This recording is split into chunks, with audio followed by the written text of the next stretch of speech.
ನಮಸ್ಕಾರ ಎಲ್ಲ ನಮ್ಮ ಕನ್ನಡಿಗರ ಬಳಗದ ಕಾರ್ಯಕರ್ತರಿಗೆ ಹಾಗೂ ಪದಾಧಿಕಾರಿಗಳಿಗೆ.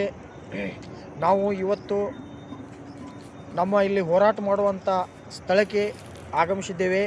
ನಮ್ಮ ಸ್ಥಳ ಇರುವುದು ಇಲ್ಲಿ ಸುವರ್ಣ ಗಾರ್ಡನ್ ಹತ್ತಿರ 2ನೇ ಟೆಂಟ್ ನಂಬರ್ 2, ನಮ್ಮ ಟೆಂಟ್ ನಂಬರ್ 2 ಇರುತ್ತದೆ.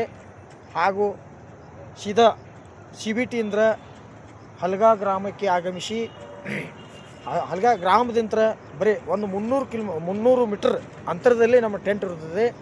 ದಯವಿಟ್ಟು ತಾವು ಎಲ್ಲ ಕರ್ನಾಟಕ ತುಂಬ ಎಲ್ಲ ಜಿಲ್ಲಾದ್ಯಂತ ಆಗಮಿಸೋದಂಥ ಎಲ್ಲ ನಮ್ಮ ಪದಾಧಿಕಾರಿಗಳಿಗೆ ಒಂದು ಮನವಿ ಏನಪ್ಪ ಅಂತಂದ್ರೆ, CBT ಒಳಗೆ ನೀವು ಕುಂತೀರಿ ಅಂತಂದ್ರೆ ಸೀದಾ ಹಲ್ಗಾಕ್ಕೆ ಬಂದು ಇಳಬೇಕು.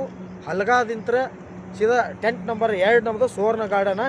ಅದಕ್ಕೆ ದಯವಿಟ್ಟು ಅಲ್ಲಿ ನಾವು ಒಂದು ವ್ಯವಸ್ಥೆ ಮಾಡಿರ್ತು, ಒಂದು ಜನ ನಿಲ್ಲಿಸಿರ್ತು. ಸೀದಾ ಹಲ್ಗಾಕ್ಕೆ ಇಳಿದ ಕಿಶಿಂದ ಅಲ್ಲಿಂದ 200-300 ಮೀಟರ್ ಆಗ್ತೈತಿ. ನಮ್ಮ ಟೆಂಟ್ ನಂಬರ್ 2ಕ್ಕೆ ಬರ್ಬೇಕಂತೇಳಿ ಇದ್ರ ಮುಖಾಂತರ ಕೇಳ್ತು. ಈಗ ನಾವು ಇಡೀ ಕರ್ನಾಟಕದಂತ ಒಂದು 4-5 ಸಾವಿರ ಜನ ಸೇರಿಸ್ಬೇಕಂತೇಳಿ ಒಂದು ನಿರ್ಧಾರ ಮಾಡಿದ್ದೀವಿ.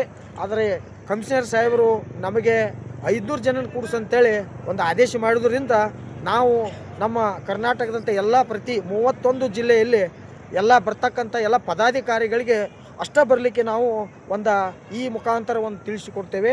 ಯಾಕಂದ್ರೆ ಇಲ್ಲಿ ಜನ ಎಲ್ಲ 31 ಜಿಲ್ಲಾ ಕಾರ್ಯಕರ್ತರು ಪದಾಧಿಕಾರಿ ಬಂದ್ರಂದರೆ ಇಲ್ಲಿ ಜನ ಭಾಳ ಒಂದು 5-6 ಸಾವಿರ ಆಗುತ್ತೆ. ಅದ್ರ ಸಲುವಾಗಿ ಈ ಕಮಿಷನರ್ ಸಾಹೇಬರು ನಮಗೆ ಒಂದು 500 ಜನಕ್ಕೆ ಪರವಾನಗಿ ಕೊಟ್ಟಿದ್ದರಿಂದ ನಮ್ಮ ಇಡೀ 31 ಜಿಲ್ಲೆಯಲ್ಲಿ ಆಗಮಿಸಿದಂಥ ಎಲ್ಲ ನಮ್ಮ ಕನ್ನಡ ಬಳಗದ ಸಂಘಟನೆ ಪದಾಧಿಕಾರಿಗಳಿಗೆ ಮಾತ್ರ ಬರಲು ಒಂದು ಅವಕಾಶ ಇರ್ತದೆ. ಹಾಗೂ ನಾವು ನಮ್ಮ ಪದಾಧಿಕಾರಿಗೆ 31 ಜಿಲ್ಲೆದಂಥ ಪದಾಧಿಕಾರಿಗೆ ಅಷ್ಟೇ ಬರಲಿಕ್ಕೆ ನಾನು ಬಾಲಚಂದ್ರ ಬೆಣ್ಣೆ ರಾಜ್ಯಾಧ್ಯಕ್ಷ ಆದ ನಾವು ತಮ್ಮಲ್ಲಿ ಒಂದು ಮನವಿ ಮಾಡಿಕೊಳ್ತೇನೆ. ನಮಸ್ಕಾರ.